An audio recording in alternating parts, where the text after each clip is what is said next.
Hello, welcome to Psychopath in Your Life. I'm your hostess, Dianne Emerson. Today I've got a few things that I'll be talking about. A new statute, law, whatever, got to my attention. It's not new, but it's just got renewed. And also, if you're on the audio platforms, we haven't uploaded there for a while.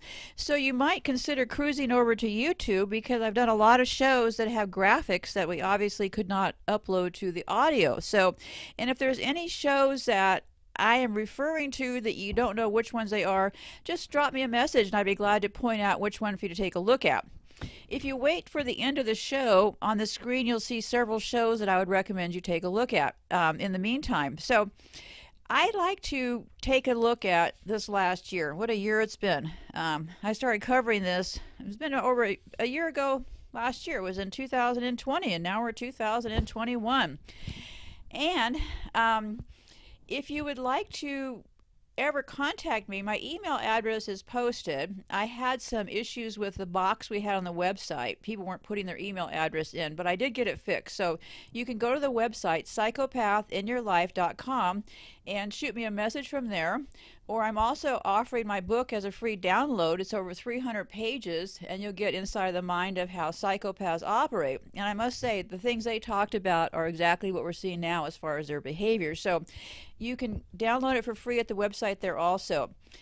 There's a lot of things that I'd like to talk about, so let me try to get in some sort of order here. I get a lot of emails from people, and so what I'm wondering about is if people are asking me certain questions, I'm wondering if other people are thinking the same questions. So I'll be trying to answer a few of those here. And I publish my email address for a reason so you can contact me, okay? Don't ever think that I'm too busy to answer you. And if for some reason I don't answer you, like maybe it was your email address or something like that, just send me another email. I'm here to try to help you, okay? So I think there's a lot of things going on here. Luckily, a really dear friend sent me the link to the movie 1984, the George Orwell movie. And actually, Orwell was CIA. So these people like to signal what they're doing. So it was a fascinating movie. I don't remember if I read the book or watched the movie. It's been so many years ago because the movie was, back then, and then the book was written in the 40s or 50s. So it was a fascinating look about what they were predicting. Because remember, in the show I did about the internet, they didn't really cook up the idea for mass broad internet for the rest of us to keep track of us until the early 90s. So they really did a lot of projecting there, which was very interesting. The part that really I found interesting was, that whole division, how they rewrite history. Sound familiar? And if you haven't gotten the idea from the shows that I did about true crime being fake, I would encourage you to take a fresh look at it. Because remember, in order to pull these things off, everybody in the system has to be involved. Now, I don't mean everybody. I mean, maybe there's some court clerks who don't know what's really going on, but look around these cases. I mean, you got the cops involved, you got the courts involved, you got the attorneys involved, so you got the same people who go around and do all the books after each one of these big cases. So, yeah, it does take a quite criminal village of these people to pull off these operations. So, because I've also been very concerned about, we have been overly programmed to fear death and to fear trusting each other. And that, my friends, will be our Achilles heel in this deal. Now, I don't know a lot about the Great Depression. My mother was alive then, so I'm assuming that it did happen. But the thing that will likely be different now is that everybody is so divided. People are so terribly divided that most people don't have much trust in each other. And then if you look around here on this platform, it's crazy. I mean, there's all these prepper channels. I mean, I'm in the no-go zone here for talking about psychopaths, right?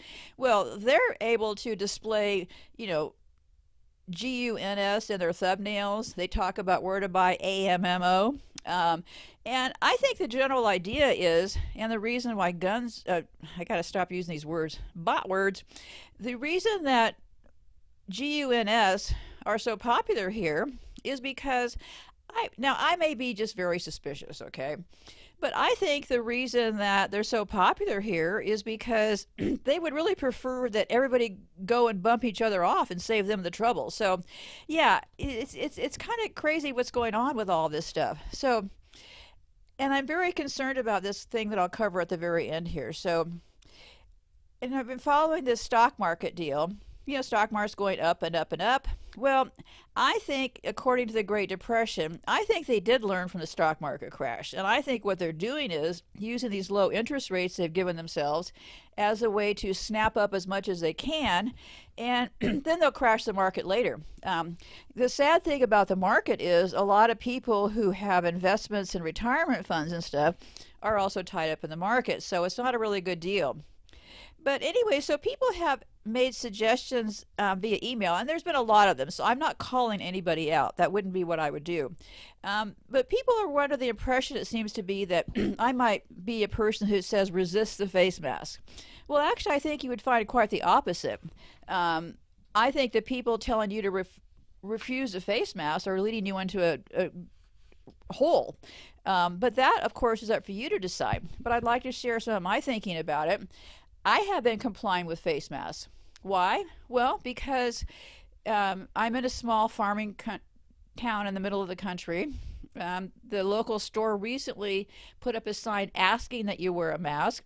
As time has gone on, all of the customers are wearing masks. All the employees are wearing masks. So of course I'm wearing a mask. And I've read things on some of these channels that I scan through. They're saying things like, well, I went in and I yelled at the person at the door and told them to take their mask and shove it. Well, hey, why don't you think about this, okay? These are other people like us. These are not the people in charge. And how would you feel if the people in charge fired that person because they didn't like how your incident with them played off? So there's just a lot to think about. And the other thing is I don't want to stand out. And why on earth, living in a small town, why there's only one store that delivers, why on earth would I want to go in there and make a big stink? And people say in these comments, oh, I got escorted out twice this week. Is that something you want to be proud of?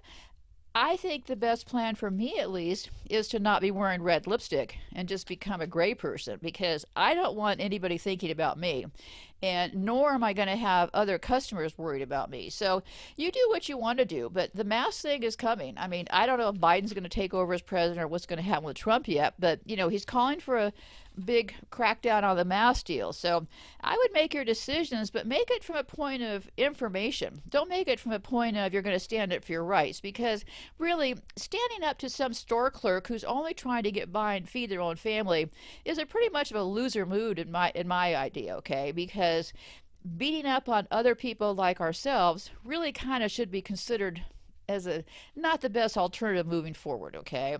We need to join together, not fight against each other. So one thing that I've been concerned about has been all of these shortages and whatnot.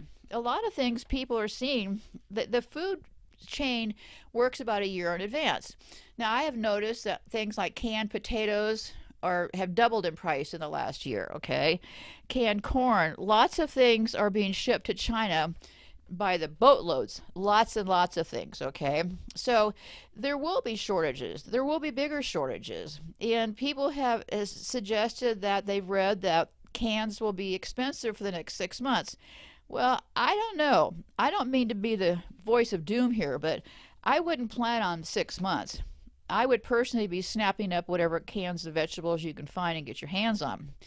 And do it to the point that nobody sees you, so that you have supply of what you need. There's lots of places you can store things around your house. I mean, beds take up a lot of space, lots of space underneath there. So do what you need to do. But my concern that I'd like to kind of bug you about a little bit today is the pets. Do you have pets? Well, if you have pets, and I will explain in a minute when I get to this little law they have in effect, there will likely come a time that it may not be that safe to be walking your dogs outdoors. So you might want to consider getting some of those pet pads and getting yourself prepared, because what exactly are you going to do to your pets? Are you going to be able to look them in the eye and say, hey, Fido, sorry, no food for you? So you want to try to keep life as randomly best that you can for them as possible. I highly doubt the shelters will be getting funded when all this stuff starts to fall apart here. So I would suggest that get those pets and those children secured, okay? What was interesting this week was that they had that, well, I guess it was last week. Gee, time flies.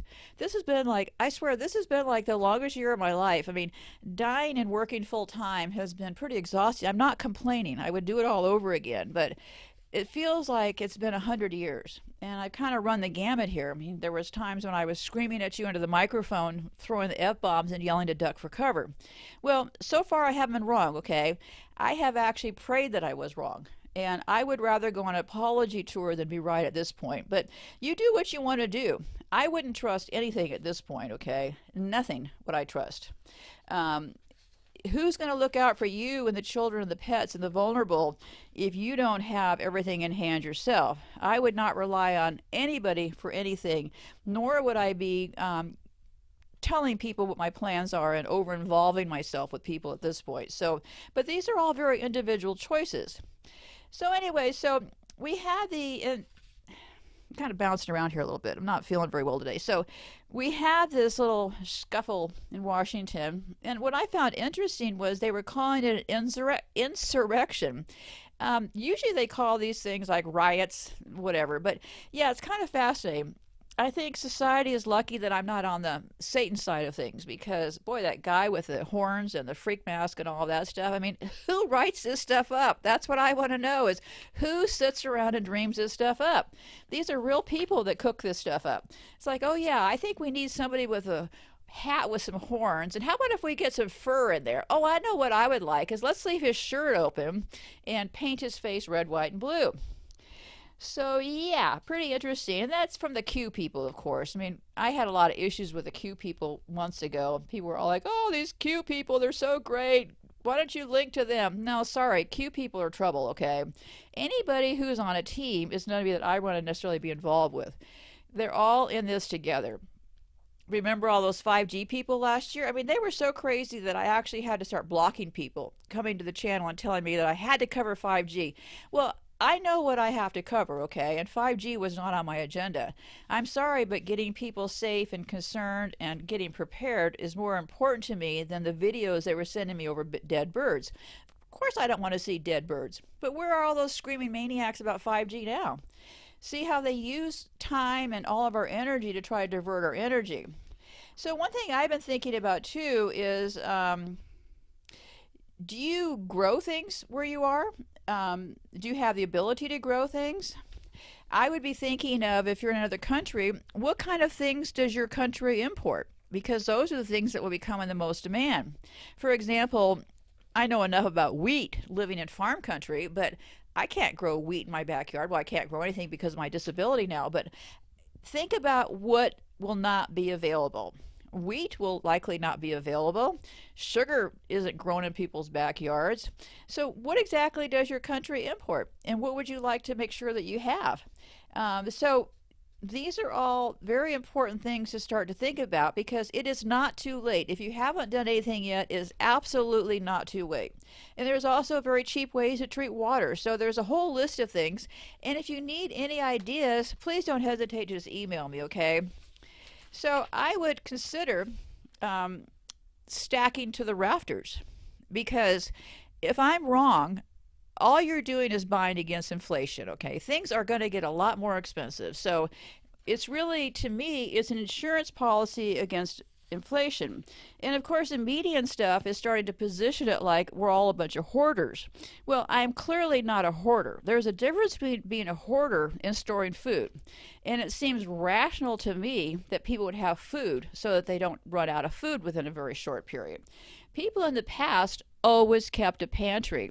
Storing food is not abnormal behavior.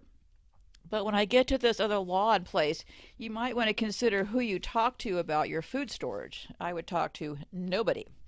Anyway, so yeah, so I was watching that little insurrection thing, and it was interesting because, of course, the cops abandoned their posts, and, it looked very staged to me, but you'll have to tell me in the comments what your impression of it was. So I kind of got the idea they were calling it insurrection to get us warmed up to the Insurrection Act of 1807.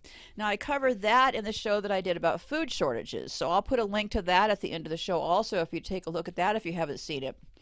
I'd had a whole bunch of shows that had been taken down, and I re-uploaded them, and turns out a lot of you hadn't even seen them the first time they were up. Well, that's a problem when the numbers get played with around here, but nothing I can do about any of that stuff. So you might want to try to watch for me because I can't watch for you. So anyway, so I would take a look at, and I've been thinking a lot about the New World Order because, a couple of years ago when I was getting more involved into a lot of this research, the New World Order kind of sounds like some sort of a vague thing out there. So I would be really interested, and that's part of the reason why I want to chat today. What do you think the New World Order is?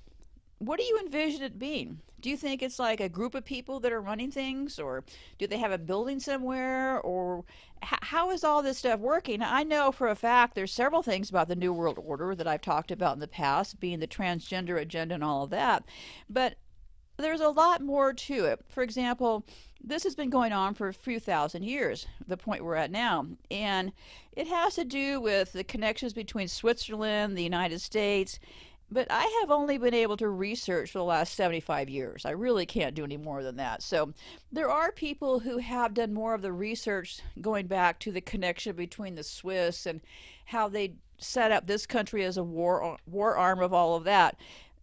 So I would hope that if somebody knows more about those specifics, they would put it in the comments. Now, the reason that I have avoided doing a lot of that research because A, I can't go back 3,000 years, and there are some people that have done the research, but they've never connected the psychopath or the transgender part, so I'm not really sure that I trust what they're saying.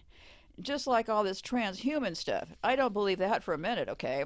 Just like I don't believe they're going to become shape-shifting lizards, but that's for you to decide. So, yeah, so I think that I think this whole New World Order thing, it dawned on me, it's also simple, really, if we think about it, right? And this is my thinking, so I hope you'll share your thinking. For example, who would be the people that would be the most likely to pull all this stuff off if we were to think where is the base of the New World Order? Well, I would guess the base would be the United Nations. I've done a lot of shows about that. I'll link the show list to that at the end of the show also. But I would think the United Nations is a key player in all of this, in reshaping the world. I would also think the U.S. military plays a key role in all of this.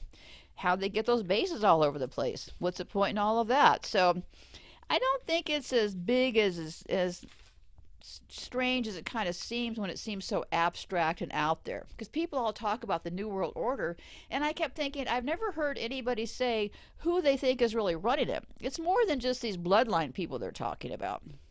And that's the other part about the bloodline people that I get a little confused about is, they all have children, but they're transgender. So are they really bloodline? I don't know. There's a lot of issues I still have to work out. So I don't know. I can't go back 3,000 years. So I basically have been doing my research based on the last 75 years after World War II, because that I can research, that I can verify, that I can source out. But it all does seem to start with the United Nations, suspiciously to me. But I'll be anxious to hear your thoughts about that. Because really, when the UN shows up here, do we really think they're going to be handing out donuts and cookies? I don't think so. In that last show, I talked about the Kigali principles, and I would encourage you to take a look at that. It may be an operation in your own country also. I don't know. I have the maps there and all the information to take a look at. So let me talk about this thing that concerns me right now. That is this executive order 13603. Lots of threes in there, right? Okay. These things are always so coded. So yeah, I did a show about the Defense Production Act months ago, and they never really have kicked that thing all the way into gear. And most people still see that as just a way to get faster supplies. But so then they had this scuffle the last few weeks over this other order, and it was called the NDAA. Sound like I'm dyslexic or something. So the NDAA got into a scuffle recently because Trump vetoed it, but they overrode his veto. So remember, both sides are doing this thing, okay? Both sides, not just one side. So I thought, what is this NDAA that everybody's so bugged about, right? Well, it's kind of an interesting thing that I encourage you to pay very close attention to. Okay, let me just read you some of the highlights of this thing. It was enacted to empower the U.S. military to fight the war on terror. Good, huh? But buried in this law are two provisions, sections 1021 and 1022, that authorize the indefinite military detention without charge or trial of any person labeled a belligerent, including an American citizen. According to EO 13603, the president or any head of any federal agency that he shall designate can conscript persons of outstanding experience and ability without compensation in both peacetime and times of national emergency. So that means, according to this ruling, if they think that you have some skill they could use, well, you're going to have to be joining them and helping them with these skills. So anyway, so the interesting part is that also the Kigali principles cover some of this. But this specifically talks about, and this is why I'm talking about, I'm not a big person on keeping a lot of secrets, but I believe in privacy versus spreading a bunch of information about myself. That there's a difference there, okay? And what it talks about is the rationing of essential resources, okay? The seizing of personal assets such as food and water as specified in this order. Control over all food and water. The confiscation of property, homes, and businesses, and arrest without due process. That's the NDAA. And that was put in effect by everybody's favorite president, Obama. So you ask yourself, is it wise to sit around and only have a week or two of food in your kitchen? Is that a smart move? Are you going to be able to really feed your pets for any extended period of time, or the children, if you only have a few weeks of food? That's why I think they're labeling people who are getting prepared as hoarders. So, and that's why I also think it's important to keep your information private versus public, because you don't want people pointing you out saying, oh, I saw them carry a bunch of stuff into their house. So you do what you want to do. I'm just telling you what I would suggest that you really consider and think about, because things are going to get escalating here pretty quickly here. How quickly? I don't really know. I mean, I still don't believe Trump's going to leave office, but we'll see how all this plays out. So I'm going to head out of here for now. I look forward to joining you in the comments. Let me know what you think about what your ideas are. What does the New World Order mean to you? Is it some group of people, or how do you understand it to mean? Because I've told you how I understand it to mean. I think it's the UN and the United States military are probably heading this thing up. Because I've been looking for a very long time to figure out how and where they're getting the children from. Well, not that complicated. Not that complicated, as it turns out. And I'll get back to that later, because I'd like to also return in a week or two and talk about how the research was rigged in this country so that, well, it was actually done out of Canada, but done so that the world would not know that we were surrounded by psychopaths. And it really was a very slick, and I know the people involved, so I will have to kind of measure my words a little bit, because I have met these researchers and stuff, and I only found out, well, I knew one of them was trouble for years now, but I only found out about another one in the last year. So yeah, when I say we're surrounded, I'm really not being just dramatic. We are in fact surrounded, okay? So be thinking about what those pets need. Be thinking about what your plan is as far as the mask. Be thinking about, do you have an emergency plan? Where are you going to meet up with people if something happens? Do you own a radio? Just put yourself through a little checklist of things, because now is the time to kick it into gear. If you haven't already, I would strongly suggest you seriously think about it. If you think the banks are safe, I would advise you to rethink that issue. I'm not sure how high inflation and a bunch of money that they could actually take from you in the end would really taste. And I'm not really sure how that would fulfill your thirst or needs to get food. So I don't know. These are just my thoughts. You got to do what you want to do, and let's all talk about it in the comments. So I'll look forward to talking to you later. Be safe out there, and goodbye for now.